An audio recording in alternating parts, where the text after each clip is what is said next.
पांडव पंचमी का साजरी केली जाते? आख्यायिका, महत्त्व व मान्यता. दिवाळी झाल्यावर म्हणजेच कार्तिक महिन्यातील 5व्या दिवशी आपण पांडव पंचमी साजरी करतो. आता तुम्हाला प्रश्न पडला असेल की पांडव पंचमी का साजरी केली जाते? तर पांडवांनी कौरवांवर विजय मिळवला तो दिवस आपण पांडव पंचमी म्हणून साजरा करतो. लग्न झालेल्या आणि संतती प्राप्तीसाठी स्त्रिया घरासमोर शेणाच्या गोळ्यांचे 5 पांडव मांडतात. प्रत्येक पांडवाची पूजा करून त्यांच्यासारखं गुणी बाळ व्हावं म्हणून आराधना करतात. पांडव पंचमीची सविस्तर माहिती म्हणजे पूजेचा विधी, महत्त्व आणि आख्यायिका आपण या लेखात जाणून घेऊया. व्यासकृत महाभारतानुसार हस्तिनावतीच्या सिंहासनावरून कौरव व पांडवांमध्ये युद्ध झाले हे सर्वज्ञात आहेच. त्यावेळी श्रीकृष्णाच्या मार्गदर्शनाखाली पांडवांनी कौरवांशी लढाई केली. राहायला छप्पर नाही, वडिलांचे छत्र नाही, पुरेसे मनुष्यबळ नाही, युद्धासाठी लागणारी दौलत नाही, अशा परिस्थितीत सुद्धा कठोर परिश्रम करून हस्तिनावतीत आपले स्थान निर्माण केले. आपल्या गुणांच्या बळावर खांडवप्रस्थाचे राज्य उभे केले. तसेच वनवासात व अज्ञातवासात जाऊन आल्यानंतर हस्तिनावती सारख्या प्रतिष्ठित सिंहासनाला आव्हान करून सिंहासन जिंकून घेतले. भावांच्या विरुद्ध विचार आणि मतांचा आदर करत आपल्यातील एकजूट कायम ठेवली. आईचा प्रत्येक आदेश शिरोधार्य मानला. आपल्यावरील अन्यायाचे निराकरण केले.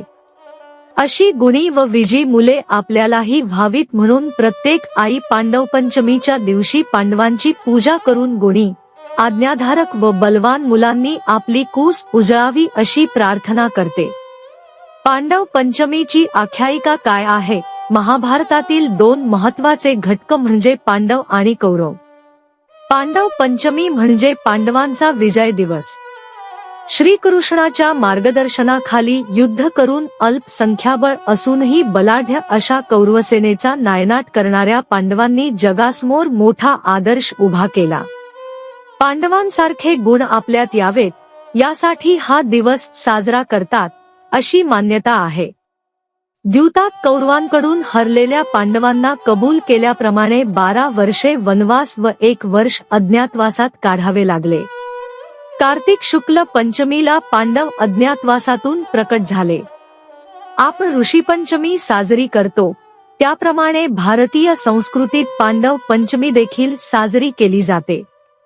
पांडव पंचमी म्हणजे पांडवांच्या विजयामुळे त्यांची पूजा करून त्यांच्यात असलेले शौर्य, वीरता आणि आदर्श गुणांचे पूजन करण्याची परंपरा प्रचलित असल्याचे दिसून येते. संपूर्ण देशभरात पांडवांसारखे पुत्र घराघरात जन्माला यावेत आणि पांडवांचे गुण, शौर्य, वीरता आणि हार मानण्याची शक्ती आपल्या अपत्यात यावी यासाठी पांडवांची पूजा मोठ्या भक्तिभावाने करण्याची परंपरा प्रचलित आहे.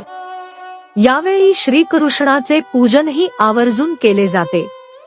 या दिवशी श्रीकृष्णाचा नामजप अधिकाधिक करावा असे सांगितले जाते. पांडव पंचमीला गोम्यापासून पांडव सिद्ध करतात आणि त्यांची पूजा करतात. छत्तीसगडच्या बिजापूर जिल्ह्याचे पुजारी कांकेर गावात आजच्या काळातही पांडवांची पूजा करतात. येथे दर 2 वर्षांनी एका मोठ्या यात्रेचे आयोजित केल्या जाते. कौरवांकडून सर्व काही गमावल्यानंतर पांडव दंडकारण्य भागात काही काळासाठी वास्तव्यास होते. पांडव अज्ञातवासात गेले असता त्यांनी या भागात आश्रय घेतला होता. म्हणून या डोंगराचे नाव पांडव पर्वत नाव पडले.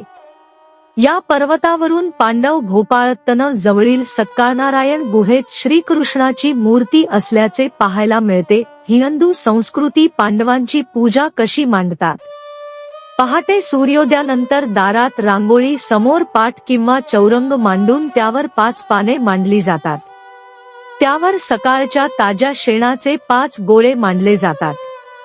त्यांच्यावर निवडुंगाच्या झाडाचे दिवे रोवून एक दिवा विहिरीजवळ किंवा जवळच्या जलस्थानाजवळ ठेवला जातो. पांडव पंचमीचीला जैनांची ज्ञानपंचमी देखील म्हणतात. कार्तिक शुद्ध पंचमी हा दिवस जैन संस्कृतीत ज्ञानपंचमी म्हणून साजरा केला जातो.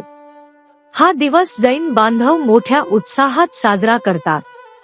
जैन प्रार्थना स्थळांमध्ये या दिवशी विशेष कार्यक्रमांचे आयोजन केले जाते. कार्तिक शुद्ध पंचमी हा ज्ञानपूजेचा दिवस मानला जातो. या दिवशी ध्यान व प्रार्थना केल्यास दुसरा सूर्य म्हणजेच ज्ञान प्राप्त होते, अशी मान्यता असल्याचे म्हटले जाते. ज्ञानपंचमी एक सण म्हणून जैन बांधव साजरा करतात, असे सांगितले जाते.